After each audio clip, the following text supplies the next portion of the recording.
பொங்கல் வைக்க நல்ல நேரம், வழிபாடு செய்யும் முறை, எந்த திசையில் பொங்கல் வைப்பது? தைத்திருநாள், தமிழர் திருநாள், பொங்கல் திருநாள் என பல்வேறு பெயர்கள் கொண்ட பொங்கல் பண்டிகை தமிழர்களுக்கு மிகவும் இன்றியமையாத ஒரு உற்சாகமான பண்டிகையாகும். பொங்கல் எப்படி வைப்பது? எந்த திசையில் வைப்பது? பொங்கல் எந்த திசையில் பொங்க வேண்டும்? எந்த பூவை தொடுக்க வேண்டும்? எந்த காய்கறிகளை வைத்து சமைப்பது என பலதரப்பட்ட கேள்விகள் நம் மனதுக்குள் ஓடிக்கொண்டிருக்கும் தானே. அனைத்துக்குமான விடைகள் இங்கே. தமிழ் பண்டிகைகளில் தலையாய பண்டிகை. எத்தனை பண்டிகைகள் வந்தாலும் மிகவும் உற்சாகமாக, ஆரவாரமாக தமிழர்கள் கொண்டாடுவது 2 பண்டிகைகளை மட்டுமே. ஒன்று பொங்கல், மற்றொன்று தீபாவளி.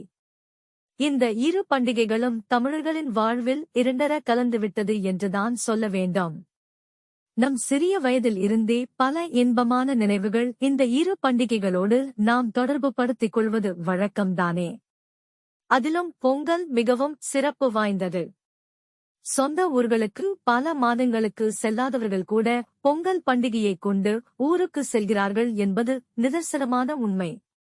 போகி, தைப்பொங்கல், மாட்டுப் பொங்கல், காணும் பொங்கல் என இந்த 4 நாட்கள் பண்டிகையை மிகவும் உற்சாகத்துடனும் சந்தோஷத்துடனும் நாம் கொண்டாடி மகிழ்கிறோம் அன்பர்களே.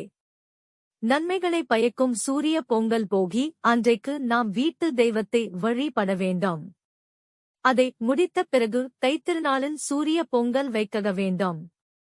உலகத்தில் உள்ள அனைத்து ஜீவராசிகளுக்கும் பாகுபாடு இன்றி கருணை காட்டும் கடவுளான சூரிய பகவானுக்கு நன்றி சொல்லும் விதமான இந்த சூரிய பொங்கலை நாம் கொண்டாட வேண்டும். சூரியன் உதயமாகின்ற நேரத்தில் சரியாக இந்த பொங்கலை வைக்க வேண்டும். அதுதான் சூரிய பொங்கல்.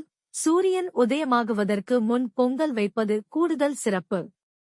வீட்டில் பொங்கல் வைக்கும் முறை. நம் அனைவராலும் எழுந்து சூரியன் உதயமாகுவதற்கு முன்னர் பொங்கல் வைப்பது என்பது சற்று கடினமாக காரியம் அல்லவா? ஆகையால் நல்ல நேரத்தில் நாம் சூரிய பொங்கல் வைக்கலாம். இந்த வருடம் பொங்கல் வைப்பதற்கு ஏராளமான நேரம் உள்ளது மக்களே. அதிகாலை 6:30 மணி முதல் 7:30 அல்லது 9:30 மணி முதல் 10:30 மணி வரை நாம் பொங்கல் வைக்கலாம். இந்த மணி நேரம் பொங்கல் வைப்பதற்கு உகந்த நேரமாகும். சுத்தம் செய்த பொங்கல் பானையை கோலமிட்டு அடுப்பில் வைத்து பொங்கல் பொங்க வேண்டும். கரும்பு, இஞ்சி, மஞ்சள், வாழைமரம் மற்றும் என்னென்ன பொருட்கள் எல்லாம் நமக்கு உழவர்களால் கிடைக்கிறதே அனைத்தையும் வாங்கி வைத்து நாம் ஆதித்த பகவானுக்கு படையலிட வேண்டும். பொங்கல் வைக்க நல்ல நேரம் ஒவ்வொரு வீட்டுக்கும் ஒவ்வொரு வழக்கம். சிலர் ஒரு பொங்கல் செய்வார்கள், சிலர் 2 வைப்பார்கள், சிலர் கோவிலுக்கு சென்று பொங்கல் வைத்துவிட்டு வருவார்கள். உங்கள் வழக்கம் எதுவோ அதுபோல பொங்கலிட்டு வழிபடுங்கள். பால் மற்றும் சர்க்கரை பொங்கல் வைத்து இந்நாளில் சூரிய பகவானுக்கு நன்றி சொல்லிட வேண்டும்.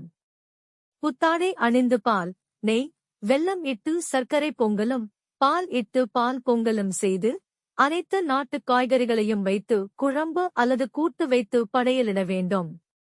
சூரிய பகவான் கிழக்கு திசையில் இருந்து உதிப்பதால் பொங்கலும் நாம் கிழக்கு நோக்கியே வைக்க வேண்டும்.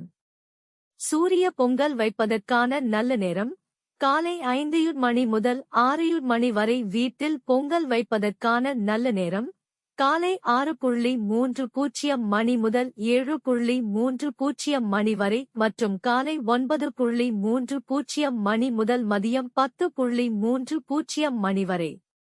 மாட்டுப் பொங்கல் வழிபாடு. மாட்டுப் பொங்கல் அன்று மாடு உள்ளவர்கள் வீட்டில் சொல்லவே வேண்டாம், மிகவும் விசேஷமாக இருக்கும். மாடுகளை குளிக்க வைத்து கொம்புகளில் வண்ணம் தீட்டி படையலிட்டு மாடுகளுக்கு நன்றி சொல்லுவார்கள். பார்ப்பதற்கே மிகவும் மகிழ்ச்சியாக இருக்கும். கிராமப்புறங்களில் சாயங்கால வேளையில் இந்த மாடுகள் யாவும் ஊர்வலம் வருவதைக் கூட காணலாம். பொங்கல் பண்டிகையை முன்னிட்டு தமிழ்நாட்டின் பல்வேறு இடங்களில் ஜல்லிக்கட்டு, மஞ்சுவிரட்டு, ரேக்லா ரேஸ் ஆகியவை நடைபெறுவதையும் நாம் கண்டு களிக்கலாம். இந்த நாளில் முன்னோர்களை வழிபடுவது மிகவும் விசேஷமாகும்.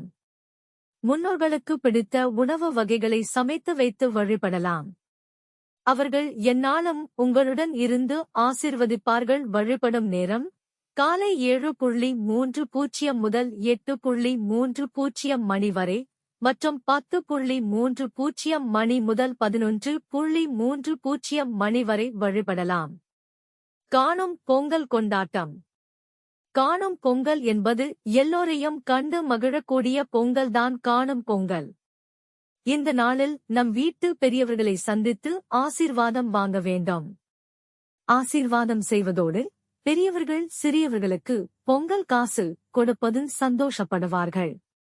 பல நாட்களாக உங்கள் வீட்டு பெரியவர்களை நீங்கள் காணாமல் இருந்திருந்தால் கூட இந்நாளில் அவர்களை சந்தித்து ஆசீர்வாதம் பெறுங்கள். நம் எல்லோருடைய வீட்டிலும் பொங்கல் பொங்கி, இன்பம் பொங்கி, மகிழ்ச்சி பொங்க இந்த பொங்கல் திருநாளை கொண்டாடுவோம். அனைவருக்கும் இனிய பொங்கல் நல்வாழ்த்துக்கள்.